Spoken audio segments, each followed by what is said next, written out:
Uminabot sa 50 gramo ning pigtutubudang shabu na may market value na 340,000 pesos. Ang nakumpiskar kang otoridad sa bypass operation sa sarong hotel sa barangay Tagas Daraga Albay. Target kang operasyon, ang 45 anyos na si Rene Bermeo kang barangay Pawa, Legazpi City, na napag-araman na sarong drug surrendery, asin pirang aldaw man na pigmamanmanan kang otoridad.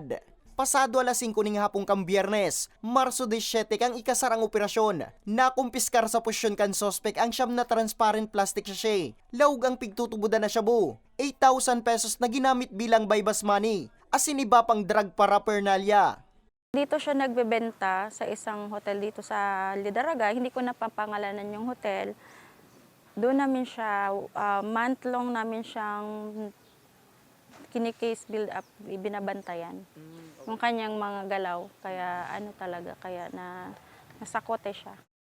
Nasa kustudiyan ng unyang kang nasambit na hipatura ang nakumpiskar na droga, asin ang sospek na nasa angatanan ng kasong pagbalgar sa Republic Act 9165 o Comprehensive Dangerous Drugs Act of 2002.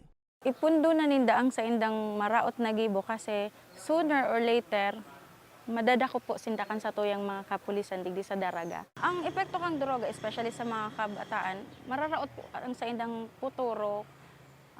Kaya imbis na maggamit ka mong droga, mag-adal na sa ng tultol para magkaigwaning magayon na kinabukasan. Ngunya na bulan, inina ang pantulong operasyon kang Daraga Municipal Police Station kontra illegal na droga, asin pandua sa may pinakadakulang kantidad. Para sa mga baretang tatak Bicol, Nomer Corporal